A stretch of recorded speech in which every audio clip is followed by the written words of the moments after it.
Now it's time for our Friday Follies segment. We've got some hot cultural topics, starting with the growing problems posed by people pretending that their pets are service animals. In New York tonight, we welcome Fox News contributor Raymond Arroyo. You're not here, Arroyo, so it's not. You don't get the same mojo. No. We brought the Follies to Broadway. First of all, I have to say, you're not an animal person. So you should be opted out of this segment. You don't like animals, not even your own dog, Maddie. I had an emotional support animal next to me on a Southwest flight.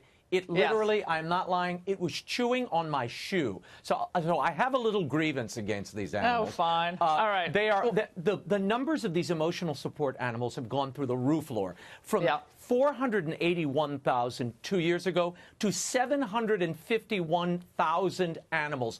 Now, the reason people try to pass them off as emotional support animals is because they fly free, okay? All you have to do is alert the airline and present a paper from a medical professional showing that you need your emotional support animal. Now, the airlines are reacting because they've been mauling people on the planes. They leave droppings here and there, which contaminate the plane. That's some of the passengers. I've seen some of these passengers lately. They show up in their pajamas for flights. Well, they have to fly, but not so with the animals. Read that statement from the airlines. All right. They now are going to the transportation department. Here's the American Airlines for America lobby group. Airlines have experienced a surge in passengers bringing animals on board that haven't been appropriately trained as service animals. This has resulted in our crew members and passengers being bitten and subject to other offensive and injurious behavior. Oh, they need to lighten up. I'd rather be sitting next to most dogs than, you know, Laura, some of the other people. This woman tried to get a peacock on a Southwest airline, and she was denied. Well, peacocks need to fly. That's an anti-NBC bias that you have. I've got one to top you. My friend Walter today said, look up an old Wall Street Journal article. We did. Yeah. I'm just going to read this, and then I have some video for you. Yeah. This man brought a miniature horse onto the plane. This was the article. Pox was traveling with a miniature service horse in seat 3A. Horse had a bowel movement on the carpet of the bulkhead. Ooh. Cabin service had to do excessive cleaning in order for the aircraft to leave for the next flight. Now, we found video, Laura, of a woman who actually had a miniature horse emotional service animal in her home. Oh. Look, it's opening the refrigerator for her. I mean, come on. Well, wait, they're making your point. Look, it can do pretty much anything. But it can't be on a plane with me, Laura. There's barely enough space for me at this point. I want more support animals. And I like to... one woman let me hold her dog as she went to the bathroom. She came back. This was on a Delta flight. She came back, and I said, can I hold the dog for the rest of the flight? She said, sure. I held the dog for the rest of the flight. It was all the way to California. You're the dog support animal. You've become the dog support. I help the dogs calm You're going to have to wear one of those things that say, do not touch, support animal. Well, emotional I won't even support. go there. Okay. All right. When a chant is not a chant. When a chant is not a chant. Democrats seem to have a little trouble, so do Republicans, in coming up with new chants.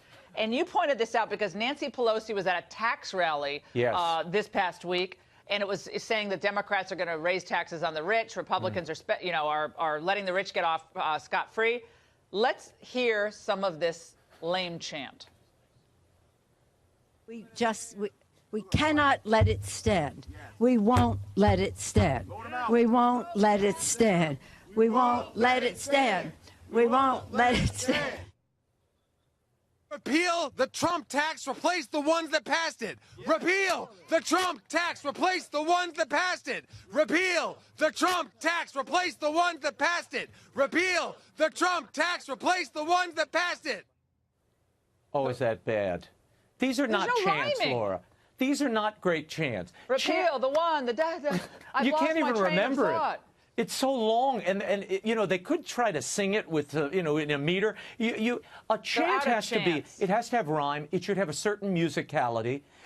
It should be memorable, and I will add, passionately delivered. None of which you could accuse those past chants. Are these your bullets? Look at this. It should rhyme. What is this from the chant handbook? You just came up with this tonight. This is the Arroyo book of chant. I'm sharing this with you for the first time. Hell no, we won't go. That actually rhymed. Give Peace a Chance was kind of lyrical. Well, now wait.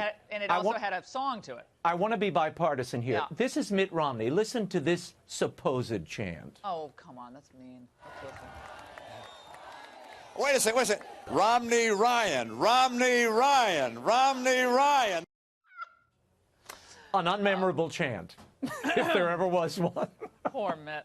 I like Poor him, Mitt. but poor guy. Vape Nation. Now we're all vaping. Vape shots everywhere. I was down in Florida over vacation, and vape shops everywhere because everyone's getting ready for the big push for national legalized marijuana. So if the vape shops are ready, I agree with you. You can put the pod in the vape, whatever you call it, pipe. I don't know what you Yeah, call they it. have. Well, the chamber, whatever it is, the chamber of the vape has a liquid component. Now, these 63% of young people, Laura, teens and those in high school, believe that the vape, 63%, that e-cigarettes and vapes do not contain nicotine and that they're good for your health. In actuality, they contain, the liquid cylinder contains as much as a pack of cigarettes, the nicotine in a pack of cigarettes. So they're very addictive, and I think you're right. This is a precursor, getting them ready to put other substances into that vape. By the way, they're not supposed to be selling this to people under 18. Some manufacturers require they be 21 before they use the vape. Hey, Raymond, don't you like how John Boehner used to be against even medical marijuana? Now suddenly he's in this like hashtag alternative acre or acres. Well, it's some pot lobbying group or pot advocacy group. He's on the advisory board. Well, he was a big smoker as well as a Merlot drinker. Maybe he's vaping the Merlot now. That might be a good way to go for him. It's Friday. It's